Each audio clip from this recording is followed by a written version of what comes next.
Muito bem, Simple Present. Quando usar? Então, usamos o Simple Present quando queremos expressar ações rotineiras ou ações habituais.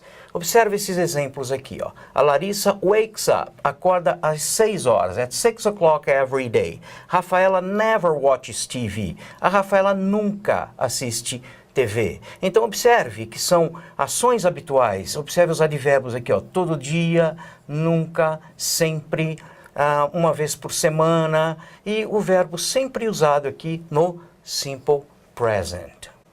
Então, vale lembrar, né, que essas ações são normalmente marcadas no discurso por advérbios de frequência. Always, sempre, usually. Geralmente, normalmente, often, frequentemente, sometimes, algumas vezes, seldom, raramente, never, nunca. Aí nós temos aqui every day, todos os dias, once a month, uma vez por mês, 2 vezes por ano. Então, são expressões e advérbios de frequência que caracterizam ações habituais. Assim, usamos o Simple Present para falar sobre essas ações. O Simple Present também pode ser usado para expressar verdades generalizadas. Olhem os exemplos. Beatriz e Fernando live in Marília. Então, a Beatriz e o Fernando, eles moram em Marília. Uma ação, uma verdade generalizada, não é? Eu estou usando o verbo no Simple Present. Rafaela e Isabelle like sports and music. A Rafaela e a Isabelle gostam de esportes e de música. Mais alguns exemplos. Alana is American. A Alana é americana. Andressa has a nice house. Andressa tem uma bela casa. Então, verdades generalizadas, usamos o tempo verbal Simple Present. Como nós vamos, então, conjugar um verbo no Simple Present? Observe aqui. Nós temos como exemplo o verbo to work, que é o verbo trabalhar, e o verbo to live, que é o verbo viver, morar. Lembre-se que o infinitivo do verbo, em português, né, nós temos aí as terminações are, er e ir para indicar o infinitivo do verbo, que em inglês geralmente vem com o to antes do verbo para fazer essa indicação. Então, a conjugação do Simple Present vai partir desse infinitivo do verbo. Acompanhe comigo. Então, observe como foi feito aqui no Simple Present para o verbo to work, por exemplo, ou para o to live também. Note que para os sujeitos I, you, we e they, nós usamos o verbo no infinitivo sem a partícula to. O que é isso, né? Então, aqui, ó, para I, you, we e they, você pega aqui o infinitivo, tira o tozinho. Então, o infinitivo to work, trabalhar. Eu trabalho, I work. Você trabalha, you work. Nós trabalhamos, we work. Note que não há modificação no verbo. Vocês trabalham, you work, e eles trabalham, they work. Verbo to live, viver, morar. Eu vivo, eu moro em Marília. I live em Marília. Você mora em Garça, you live em Garça. Eles moram em São Paulo, they live em São Paulo. Não há modificação no verbo. Porém, quando olhamos para a terceira pessoa, he, she, it, observe que aqui nós acrescentamos o S ao infinitivo do verbo. Então, para I, you, we, you e they, infinitivo sem a partícula to. Para he, she, it, acrescenta-se o S aqui no infinitivo do verbo. Então, eu moro, I live. Ele mora, he lives, com S. Ok? Muito bem. Vale lembrar que se o verbo terminar por Y precedido de consoante, quando nós vamos acrescentar o S, então, nós tiramos esse Y e acrescentamos I, E, S. Então, veja bem aqui no caso do verbo estudar, study, termina por Y precedido de uma consoante. Na terceira pessoa, eu tirei o Y e acrescentei IES.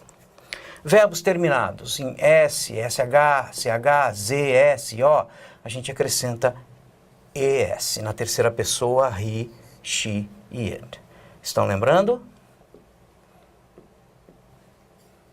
O verbo to have, por sua vez, tem uma conjugação um pouquinho diferente, não é? Na terceira pessoa, he, she, it, nós temos aqui has. Então, I have, you have, we have, they have. Quando é he, she, it, he has. Ele tem um carro, he has a car. Ok? O verbo to be, a conjugação dele é totalmente diferente, né, dessas daqui. Então, I am, you are, he, she, it is, we e they are. Então, só para relembrando, né, que isso nós já vimos em outras unidades. Bem, para colocar uma oração no presente, na interrogativa. Então, lembre-se que em português, você mora em Marília. Se eu disser, você mora em Marília, está na afirmativa. Você mora em Marília? Eu alterei o quê? A entonação. Eu fiz uma pergunta, porém, a oração não mudou. Você mora em Marília? Você mora em Marília? Não houve alteração. Em inglês, lembre-se que, para se fazer interrogativa, numa oração no simple present, com o verbo no presente, no simple present, você vai acrescentar a partícula do antes do sujeito. Então, nós temos aqui, you live in Garça, sujeito você, verbo morar, complemento em Garça. Eu acrescentei a partícula do antes do verbo. Do you live in Garça? Ok? Então, para se tornar essa oração interrogativa, coloque-se a partícula auxiliar do antes do sujeito. Lembrando que essa partícula não tem tradução. Ela só está indicando que essa oração está na interrogativa. Quando é he, she, it, lembre-se que para he, she, it, o verbo ele vem acrescido de s ou es, ou enfim, na terceira pessoa he, she, it. Então, quando eu vou fazer interrogativa para he, she, it, eu acrescento a partícula does, que não tem tradução, só está indicando que essa oração está na interrogativa. E importante, olha, o verbo aqui, ele volta para o infinitivo. Então, she studies at FATEC. Interrogativa, does she study at FATEC? Ok? Então, para he, she, it, coloca-se a partícula does. E o verbo volta para o infinitivo. Negativa. Para eu obter a negativa, eu tenho aqui they come to school. Eles vêm para a escola todos os dias. Sujeito, verbo. Para eu colocar na negativa, they don't come to school every day. Então, o que é que eu fiz aqui? Acrescentei o do mais not, ou don't, antes do verbo. Então, they don't come to school every day. Para he, she, it, she works hard. Ela trabalha bastante. Negativa, ela não trabalha bastante. She doesn't work hard. O que eu fiz? Acrescentei does mais o not, que eu posso abreviar does not. Então, she doesn't work hard. Muito bem. Agora, lembramos que o simple present na interrogativa para verbos auxiliares, no caso aqui o verbo to be, aí nós não iremos utilizar do ou does. Então, para o verbo to be, nós simplesmente colocamos o verbo antes do sujeito para obter a interrogativa, ok? You are a student. Are you a student? Coloquei o are antes do you para fazer a interrogativa. Na negativa, eu coloco a partícula not após o verbo. I am a teacher. I am not a student. Então, eu coloquei o not depois do verbo to be. Ok? Então, vejam aqui esses exemplos. Maurício is a good teacher. Para eu colocar na interrogativa, eu simplesmente coloco o verbo to be antes do sujeito. Sujeito aqui, Maurício. Então, Maurício is a good teacher.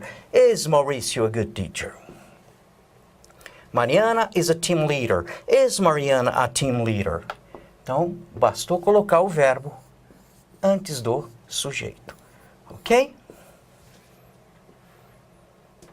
E na negativa, You are tired. O que eu fiz aqui? Simplesmente coloquei a partícula not após o verbo. You are not tired. Fernando is here. Fernando is not here. Muito bem. Lembrando que eu posso abreviar am mais not somente no coloquial, ou seja, de uma maneira muito informal, que é ain't, senão eu não abrevio. O are not pode ser aren't, you is not, isn't. Short answers ou respostas curtas para perguntas de sim ou não. Então, vamos supor, em português eu pergunto, você mora ou você trabalha em Santos? Ah, sim, eu trabalho. Ah, eu trabalho. Em inglês, para esse tipo de resposta curta, você vai colocar yes, sim, sujeito, eu, I. Ao invés do verbo trabalhar, você vai colocar o quê? O auxiliar do ou das. Observe aqui, ó. Exemplo. Do you work in Santos? Yes, I do. E não yes, I work. Negativa, no, I don't. Então, short answers para afirmativa, yes, mais o sujeito, mais do ou das. Negativa, no, mais o sujeito, mais don't ou doesn't. Respostas curtas para yes ou no questions com o verbo to be. Yes, mais o sujeito, mais o to be. No, mais o sujeito, mais o to be, mais o not. Então, exemplo. Is Larissa your assistant? Yes, she is. No, she isn't.